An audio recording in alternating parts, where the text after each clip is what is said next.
we posted it on my account. We posted the same dance on my daughter's account. I got 3, 4 times the amount of views and likes that she did. And so I was like, okay, what are we going to do next? Right. And honestly, it was sort of a backfire because they wanted to do it to embarrass me. But then I started doing it just to embarrass them. Right. Because it was just like, haha, your dad's getting more likes than you are, And so it was just kind of a way to turn the tables and bully them a little bit in a way. No, it just. So I just wanted to ask you. It's a little personal, but if you would let us know, how did you meet your wife? Like, how was the scenario? How did you like thought that this is the one I want, and you then pursued her? How was this journey? And she's like, I asked her, I said, well, who is that? Right. I'm like, who is that girl? Right. And she's like, oh, that's my weird roommate that I was telling you about. Right.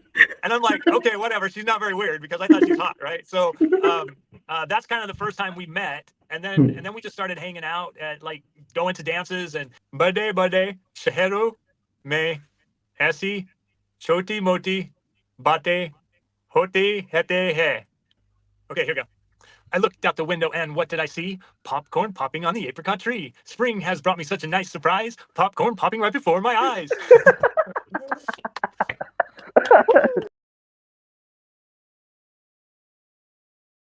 People, the guest we have today is not just a simple man. His popularity is the result of your love, the common people. इन्होंने dance का सहारा लिया और इनका dance देखकर लोग मंत्रमुग्ध हो गए, लोगों को इनसे प्यार हो गया. He is looking very simple, he looks very shy, he looks very introvertish. You might think of him as a common man who's working, but looks are pretty deceiving. Ladies and gentlemen, please welcome none other than Ricky Pond. Hi. How are you? Thanks for having me. Appreciate it. Well, we are very happy to have you here. We are looking forward to have a very meaningful conversation with you. Anything you want to give us before we start the podcast? No, not really. I mean, you guys go ahead, lead the conversation, and I'll just kind of follow. We'll just, shoot back and forth. We'll see what happens. Like people of India are waiting kind of some conversation with Ricky Ponser. It will be very interesting talking to you. And okay, let's begin then. So, Okay. Ricky sir, starting with your childhood, since you are from US, I would like to know how was your childhood, how was your schooling, because like environment in India and US are totally different. So I would like to know like what are your stories from your childhood, and I am also sure that people are also wanted to know how was the Ricky Pond as a child in his childhood. Oh, wow. We're gonna go way back there, huh? I grew up in a pretty just average family, I guess. There were 5 kids. I was the second oldest. Um, I enjoyed sports. I played football and soccer and basketball and swimming. Did a lot of just was a very active kid. Did a lot of outdoor activities and camping and I just had a great time as a kid. My parents worked really hard to give us the opportunities that we were afforded as kids. Sacrificed a lot so that we could do the things that we like to do. I owe a lot of just who I am to my parents and like they're bringing me up in a religious family, a family that has strong beliefs in our heavenly Father, so it's been a great.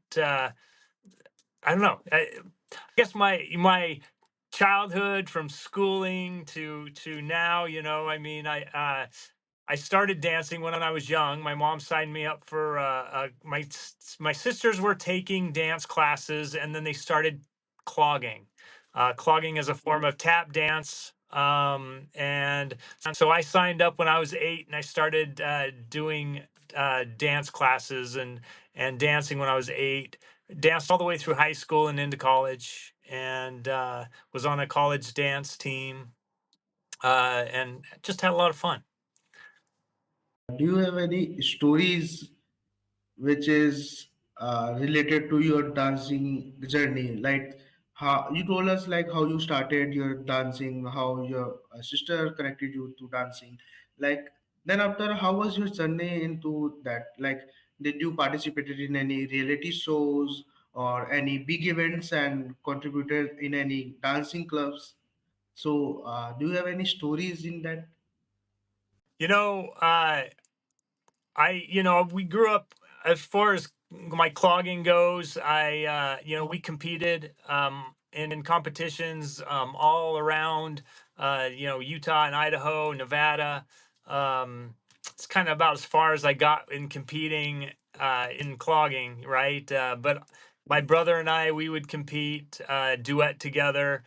We worked our way up into the championship category, and so we were, I think we were pretty good actually. We choreographed our own stuff.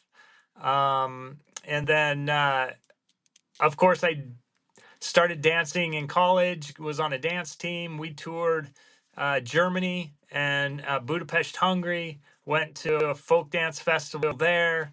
Um, and so it was a great opportunity for me. It was the first time that I had ever traveled outside the United States and went to a different country and danced and performed and you know learned other people's dances. And that's kind of where my, I guess, curiosity of what type of dances are out there in the world, and how can I learn them, and that's kind of how all the interest in just learning different styles of dance to different music. Dance as a career, right? I was dancing. It was just something fun to do. It was an extracurricular activity, very similar to baseball or football or soccer, swimming.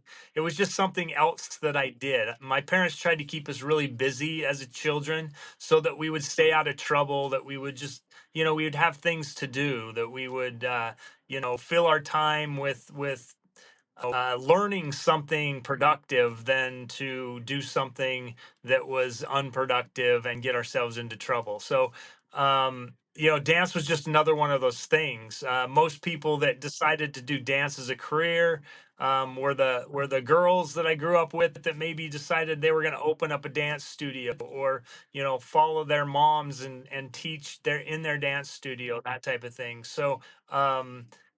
As far as me knowing anybody that really wanted to pursue dance as a career, I just don't know if that was sort of a focus for anybody at that time. I knew a few people who, grew up and danced as, professional dancers in the NFL or NBA.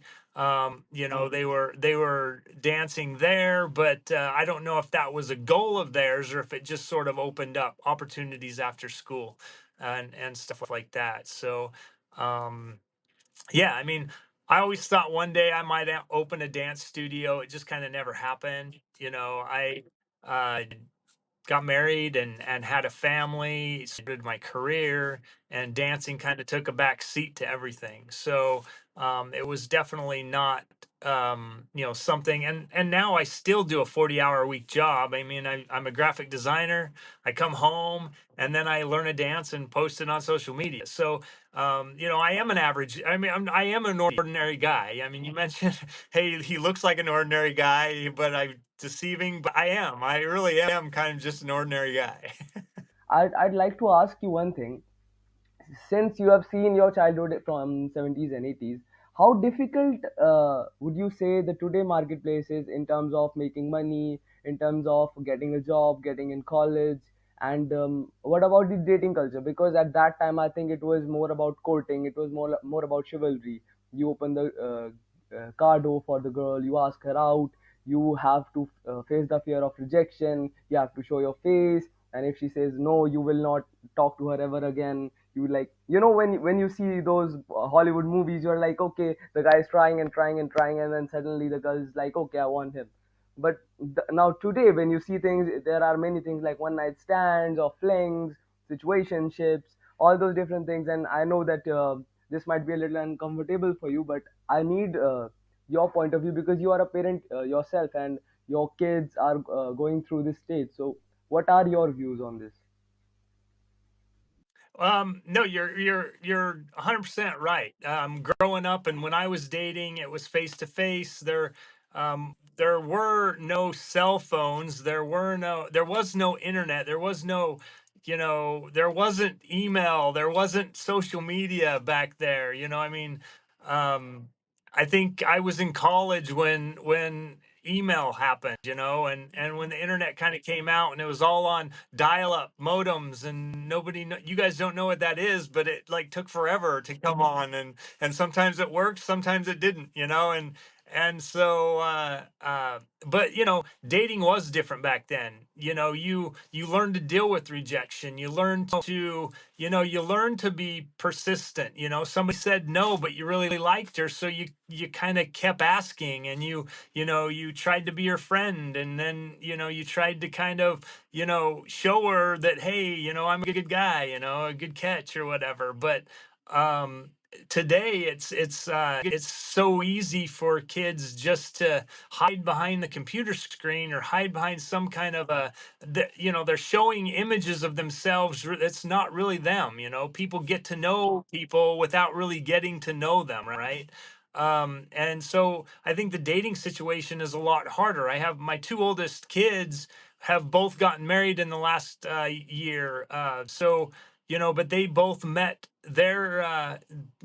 they both met at college. So it wasn't like an online thing. It was kind of, we brought our kids up to, hey, you do open the doors for girls. You do, you are chivalrous. You do show respect. And even though today girls kind of push back on a lot of that stuff. Like, I can do it myself, and I don't care if they could do it themselves. You go around and you open their door.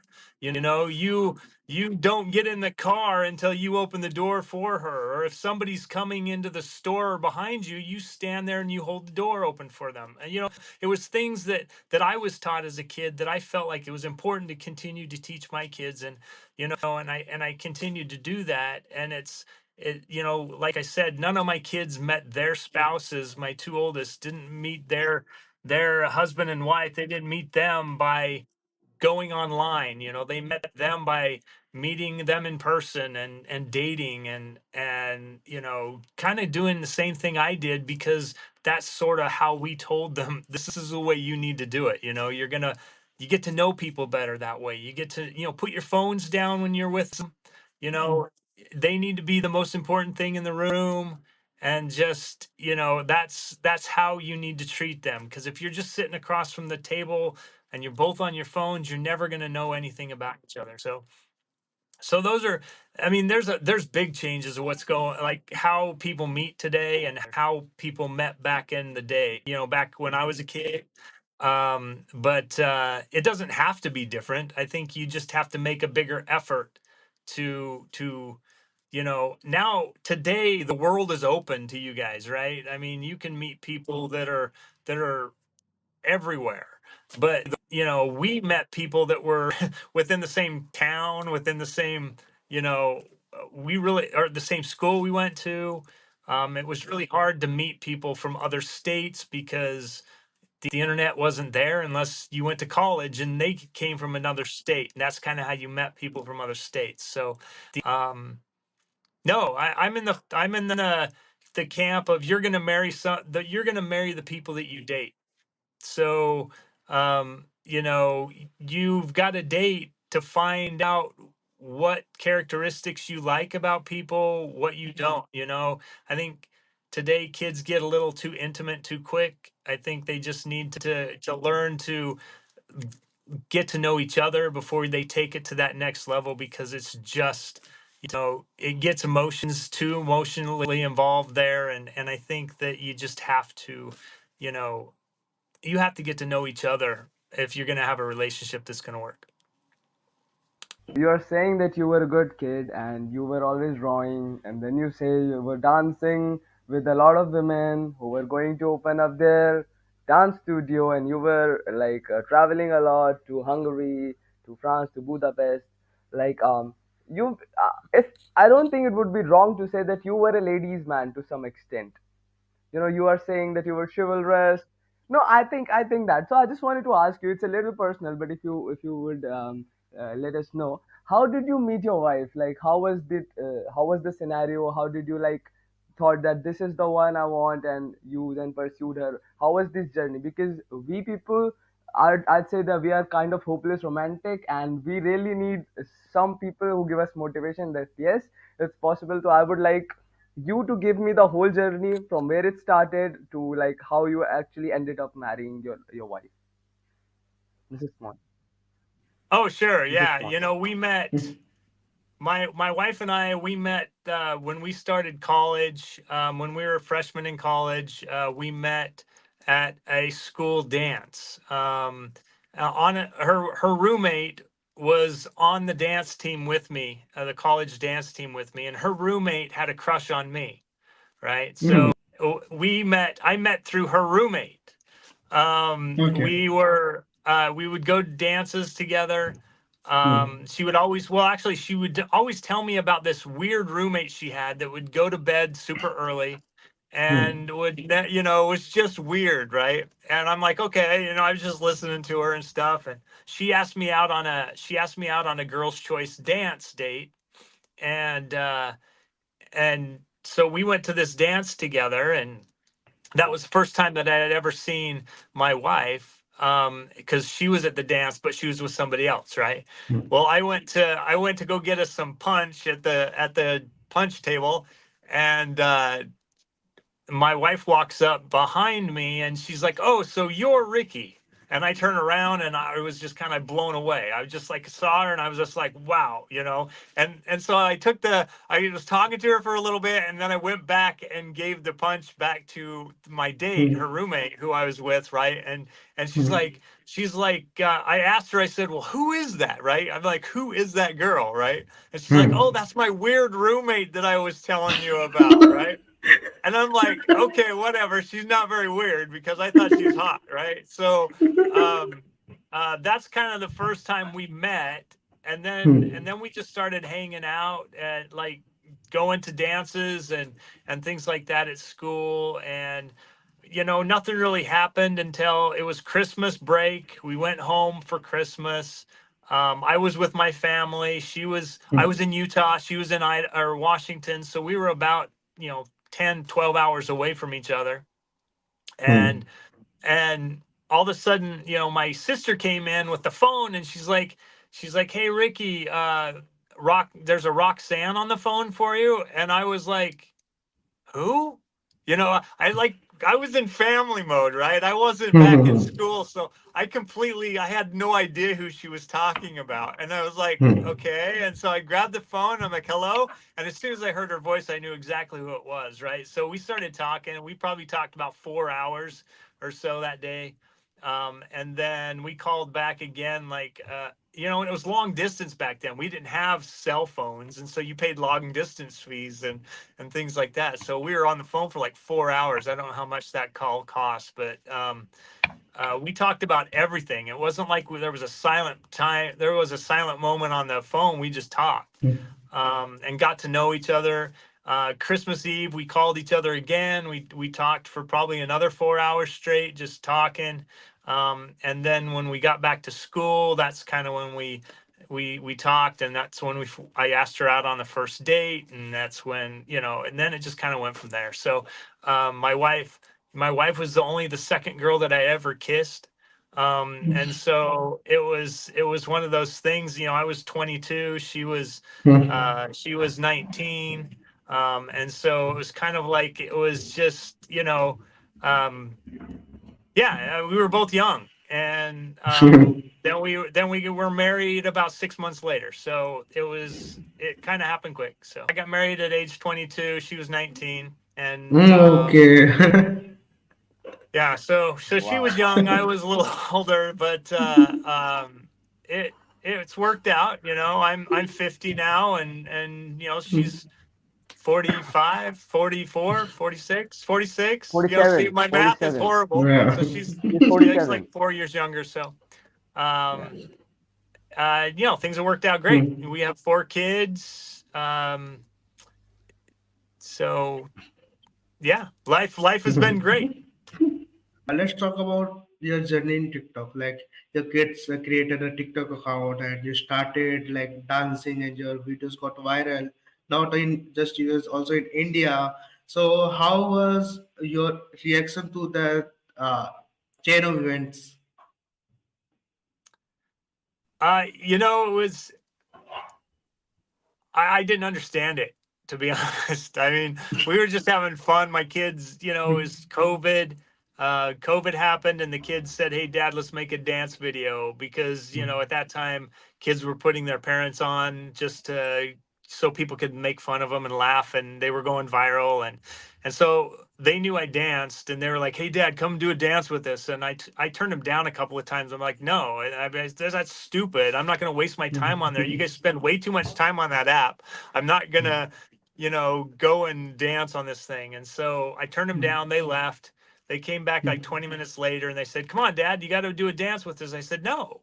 And they said, "But you have to. We made an account. You got to post something." I'm like, "Oh, okay, fine." So I went down and I did a dance with them.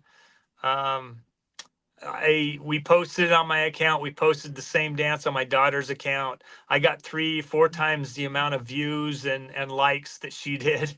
And so I was like, okay, what are we gonna do next, right? And honestly, it was sort of a backfire because they wanted to do it to embarrass me, but then I started doing it just to embarrass them, right? Because it was just like, haha, your dad's getting more likes than you are, and so it was just kind of a way to turn the tables and bully them a little bit in a way. No, I mean just give them a hard time and say, hey, how come you're letting your dad get more likes on stuff like that? So, but that's kind of how it started, and yeah, it was kind of shocking. The kids, when I first got my first 100 followers, they're like, "How did you get 100 followers?" Right, and then it turned into 10,000, and then it was 100,000, and then it was like a million, and they're just like, "Whoa, what's going on?" So that it's they would never admit it, but I think they think it's pretty cool. But I've never really understood it.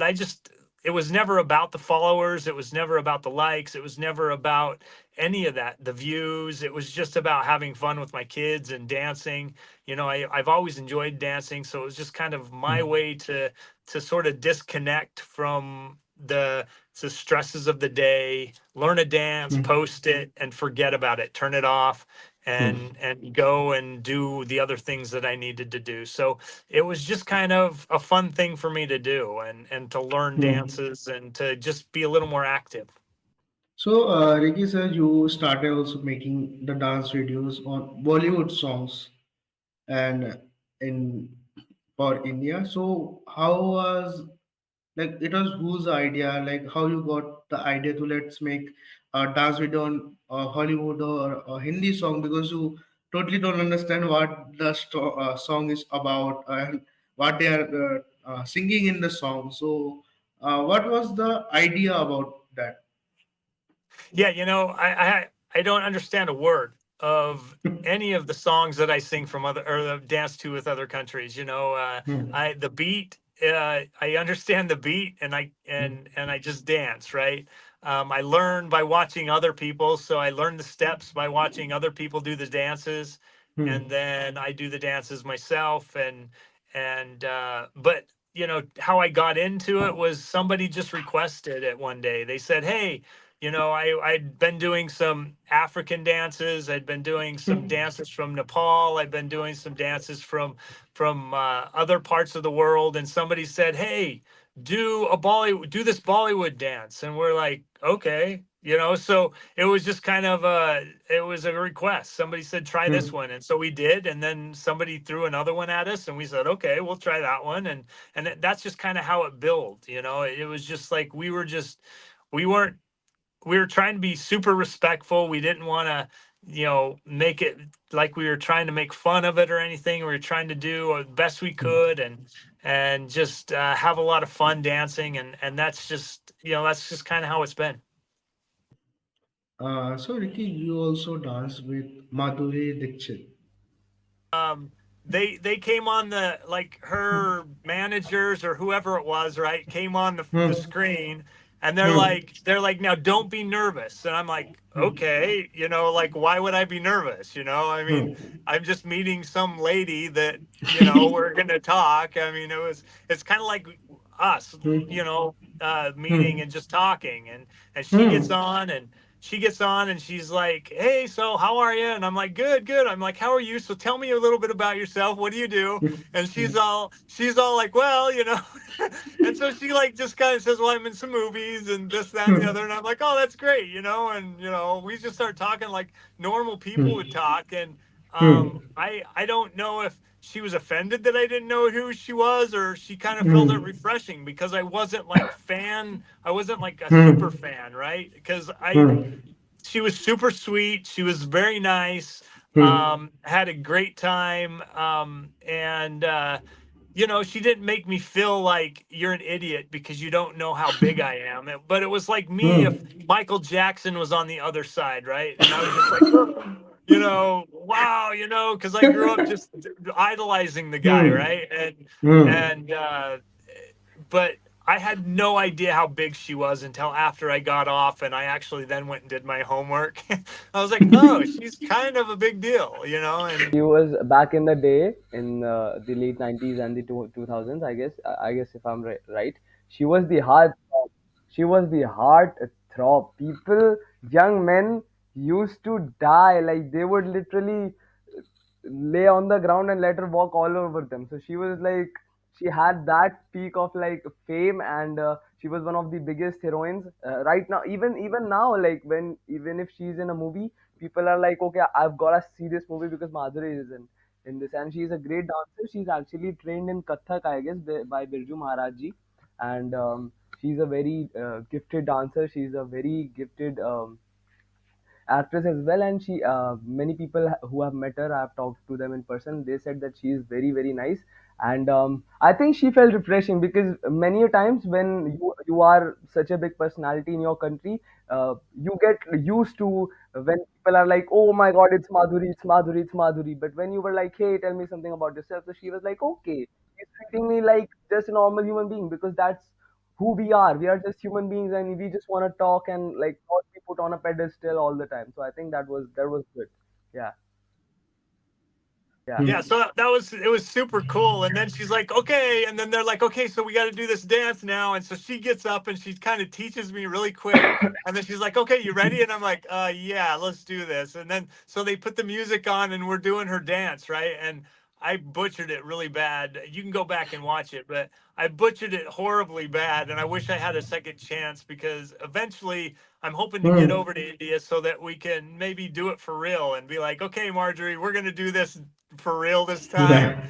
and I'm gonna nail it. And I would hope that I would still treat her like I did then, and just be like, okay, let's do this. Going to get to the rapid fire round. It's called the hot takes, and I'm gonna ask you a little questions, and you have to be honest and give me some spicy things so that we can have the fun. Okay?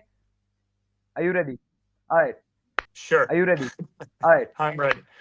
Okay. So first one is going to be a little dramatic. Joe Biden or Trump? I don't get into politics on this thing. I mean, to be honest,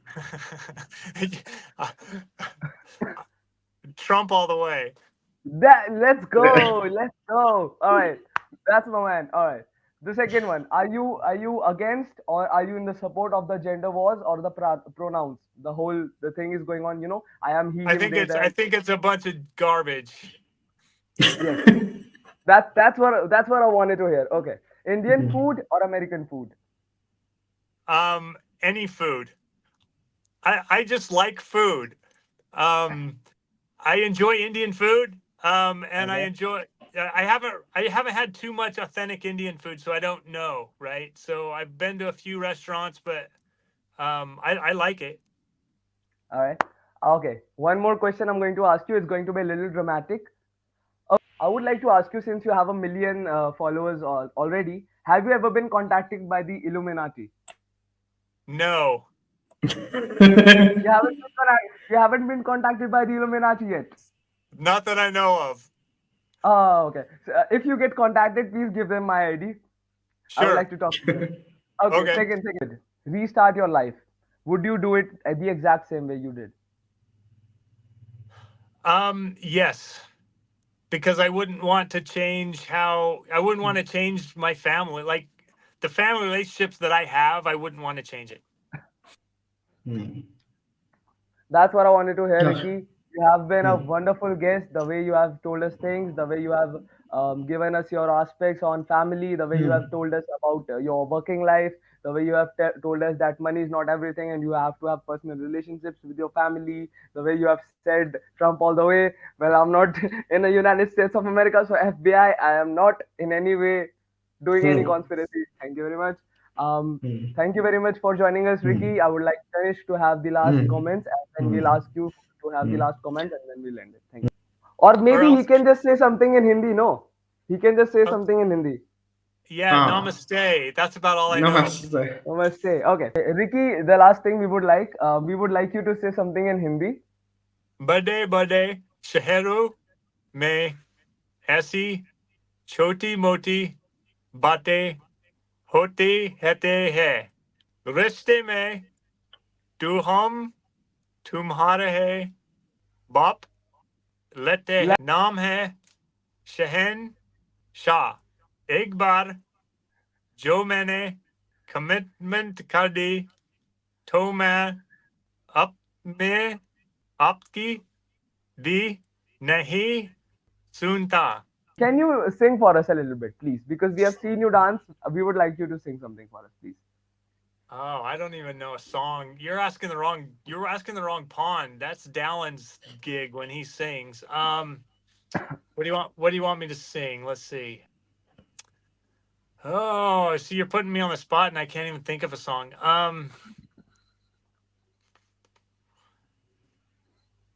What would I sing? Anything you can. It could be a rap. Do something Drake has done. Okay, here we go. This is my thing. Ready? Yeah. Yeah.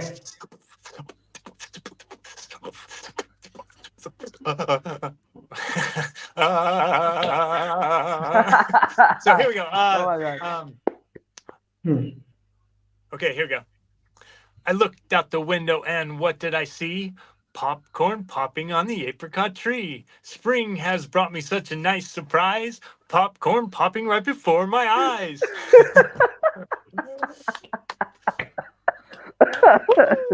Word to your mother. Oh, There you go. oh my god. Um, Oh Hmm. my god. yeah, I don't know. That was just Oh my god. This there you is the go. best I've heard. I've heard many people. This is the best rap I've ever heard in my entire life. I'm telling you, Ricky. Oh my god, hands down. Amazing. Popcorn Hmm. popping Thank from you. an apricot tree. Let's go. Let's go. It's the Let's blossoms, go. right? Yeah, it blossoms. Poop. Right. Very Boom. nice. Hmm. Yeah. All right. Perfect. Ricky, any last comments you want to say? No, I just, thanks for having me on, guys. Appreciate it. You guys have been a lot of fun. Taken to heart is something Michael Jordan said. It's like, I've got people who like me from both sides of the aisle, and why would I alienate 50% of them? So I just my gig on this thing is to be entertaining and dancing. Thank you so much, Ricky sir, for joining us. It was a very lovely conversation, and I'm sure people will going to love our podcast with you. And soon, people will get to know about you, the actual you behind the cameras, behind the reels, behind the dance. You're gonna make me lose followers. No, no, No, you're gonna gain followers because you are people gonna like gain you. followers.